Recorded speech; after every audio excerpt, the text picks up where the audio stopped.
संभल में होली को लेकर सीओ अनुज चौधरी के दिए बयान के बाद हंगामा खड़ा हो चुका है। होली और जुमे की नमाज के एक दिन होने के चलते प्रशासन सख्त है। संभल सीओ ने सख्ती दिखाई तो सपा के नेता बौखला गए और अनर्गल बयानबाजी पर उतर आए हैं। सवाल यही कि कानून का काम है नियमों का पालन कराना, और अगर संभल के माहौल को देखते हुए प्रशासन सख्त है तो सपा के पेट में क्यों दर्द है?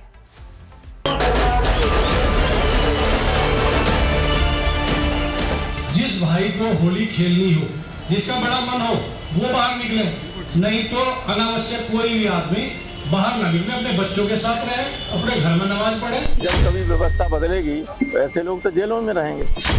समाजवादी पार्टी के सांसद राम गोपाल यादव सरेआम धमकी दे रहे हैं। राम गोपाल को संभल सीओ के एक बयान से इतनी मिर्ची लगी कि अधिकारी को जेल में डालने की धमकी देने लगे।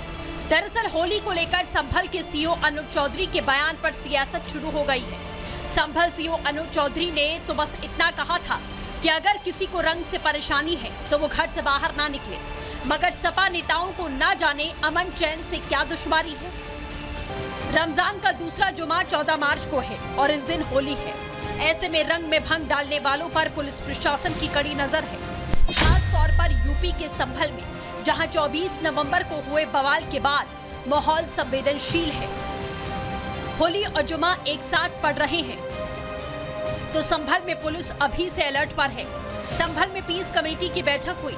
बैठक में संभल सीओ अनुज चौधरी ने 2 टूक कहा, जुमा साल में 52 बार आता है, होली साल में 1 बार आती है। जिनको रंग से दिक्कत है वो घर से बाहर ना आए। संभल सीओ के बयान के बाद राजनीतिक संग्राम तेज हो गया है। साल में 52 के करीब जुम्मे आते हैं और इत्तेफाक से ये जुम्मा अपना रंग के दिन आया है। जिस भाई को होली खेलनी हो, उस दिन वो बाहर निकले, अनावश्यक कोई भी आदमी बाहर ना निकले, अपने बच्चों के साथ रहे, अपने घर में नमाज पढ़े। यदि हिंदू पक्ष कोई रंग जबरदस्ती जानबूझ के डालता है और उसकी कोई वीडियो या ऑडियो हमारे पास आ गई, क्योंकि कोई भी चीज होती है तो फिर उस पर भी कार्रवाई होगी। पुलिस प्रशासन का काम है शांति बनाए रखना। अगर सख्ती बढ़ती जा रही है तो समाजवादी पार्टी को दिक्कत क्या है? सपा सांसद राम गोपाल यादव और महबूबुल्लाह नदवी संभल सीओ के बयान के बाद दर्द में दिखाई दे रहे हैं। ना ही खुलकर होली के समर्थन में हैं, ना ही नमाज पर विरोध जता पा रहे हैं। ऐसे में संभल के सीओ ही सपा के निशाने पर आ गए। देखिए, अनूप चौधरी ने तो दंगा ही कराया था।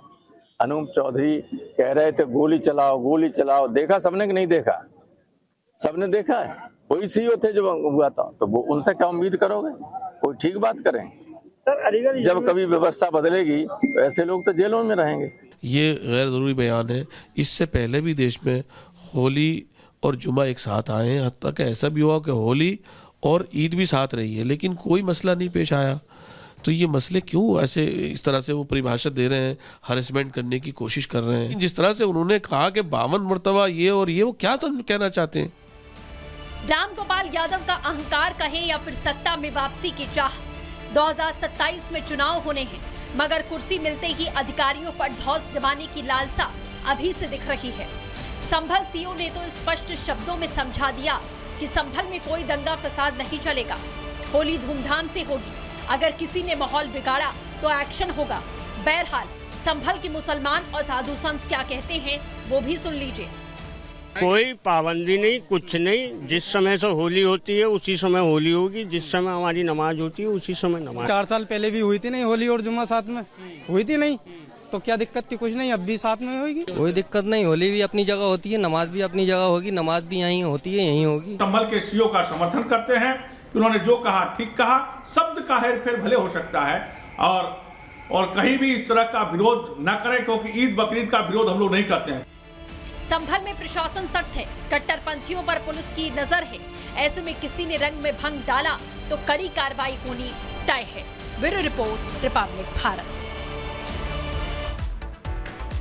और संभल में जहां पिछले साल हिंसा हुई थी, वहां पुलिस चौकी बनकर तैयार हो गई है। इस पुलिस चौकी की बात करें तो इसे आधुनिक सुविधाओं से लैस तैयार किया गया है, जिससे कि जितने भी आरोपी हैं, उपद्रवी हैं, उन पर पैनी निगरानी रखी जाए। ग्राउंड रिपोर्ट आपको दिखाते हैं। में बन रही सत्यव्रत चौकी को प्रशासन जिला कंट्रोल रूम के तर्ज पर तैयार कर रहा है। इस वक्त हम उसी सत्यव्रत चौकी में मौजूद हैं। आप देखेंगे कंस्ट्रक्शन का काम बहुत तेजी से चल रहा है। ग्राउंड फ्लोर लगभग तैयार है। फर्स्ट फ्लोर पर जो लेंटर डला हुआ और सेकंड फ्लोर पर जो टॉवर लगाने का काम है वो संभवतः यहाँ पर बहुत तेजी से किया जा रहा है।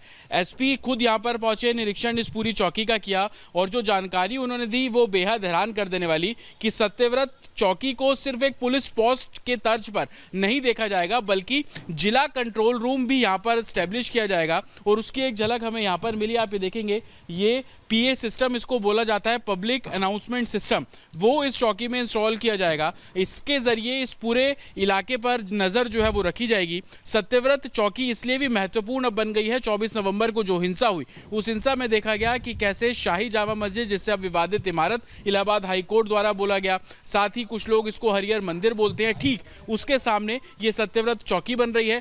बेहद हाइट पे बनने वाली ये चौकी है। अगर इस चौकी की छत पर पहुंचेंगे तो पूरा इलाका आपको साफ तौर पर नजर आएगा। और ये जब पीए सिस्टम, जिसको पब्लिक अनाउंसमेंट सिस्टम बोला जाता है, ये जब यहाँ पर इंस्टॉल कर दिया जाएगा तो आप इसमें देखेंगे एक बड़ा सा पोल है और पोल के आगे आपको स्पीकर्स लगे हुए नजर आ जाएंगे। जब इस पीए सिस्टम को यहाँ पर खड़ा कर दिया जाएगा, इंस्टॉल कर दिया जाएगा, तो इस चौकी से कोई भी पुलिसकर्मी कुछ भी बोलेगा तो उसकी गूंज इस पूरे इलाके में सुनाई देगी। क्योंकि अमूमन देखा गया 24 नवंबर को जब हिंसा हुई तो विवादित इमारत, जिसे शाही जामा मस्जिद बोला जा रहा है, उसके आसपास बड़ी संख्या में लोग इकट्ठे हुए।